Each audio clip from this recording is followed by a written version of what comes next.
Alright, I've set up just a quick little video here to show you what those lines likely are. So this is just an extra thing I had laying around, and before I turned on the video it was already smoothed and polished. So then what I did is I just fired up the lathe real quick and added a slightly deeper valley right here to it. So you can see that lighter part is what's been turned a little deeper than the rest of it. So what you're seeing when you have lines like that is, even though it may not look when you're using the chisel like there's a deeper valley, it could be just a tiny bit deeper than the rest of it. So when you come in and do your sanding, and this is just a 220, as you sand you'll see that the polish is sort of coming off, but you can still see that line. So that means that we have not gone down far enough to get rid of it. So I'm going to bump up my sandpaper grit to let's do a piece of 100.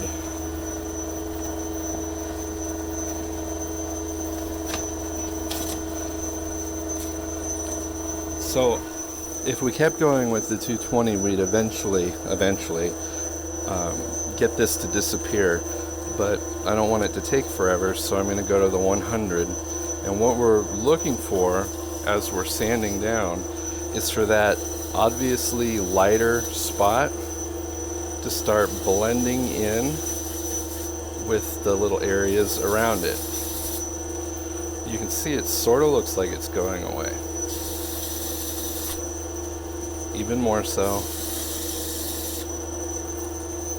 There. That looks pretty good, but you can still see that there's a tiny line there.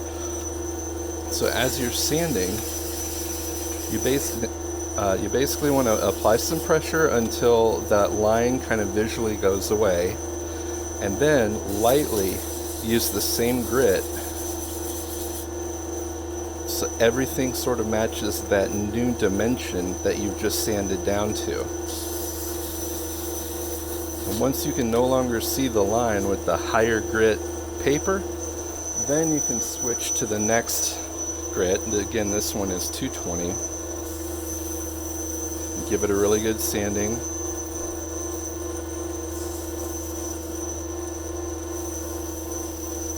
And during that process, the powder that's coming off of your blank, if there are indentations in there, or little tiny valleys, that powder will build up in that valley, and that's likely what you're seeing with that white strip. So I'm going to jump up to 320.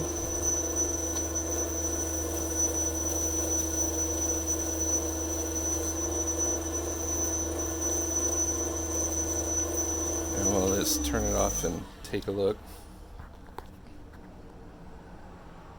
Okay, this is a great example. So you may be able, let's see, can I turn on I can't turn on a flash. You can see now that it looked great, but right here we can still see, even after sanding down, that we have that little tiny valley that has caught and captured some of the dust. The rest of the blank looks alright. It's just that little line is still visible. So if that's the case, you're going to want to go back out to the smallest or the most abrasive grit you've got and give it another go, and then just slowly work your way up the grits until you are able to use the micro mesh. So this is 100 again.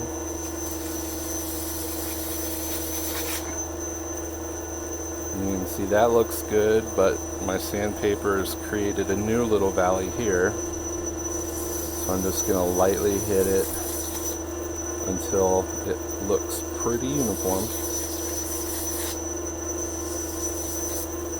And then work my way up the grits again. 220.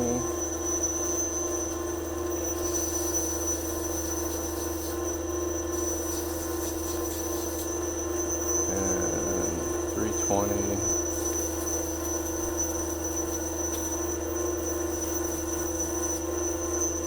And I'll just hit it with some water.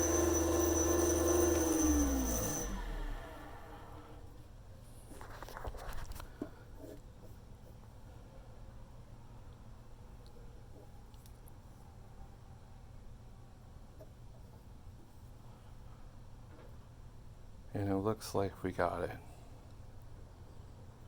So then from here, with no valley or peaks in the blank, those lines are gone.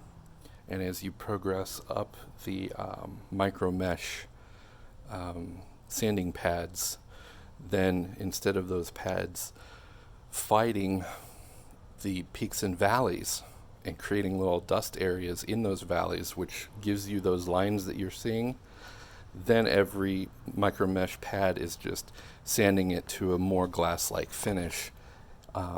It's more of a finishing process than using those pads as a sanding device. So that's how you get rid of lines. You're going to want to start with the most abrasive sandpaper you've got, using it lightly, and then let me just show again.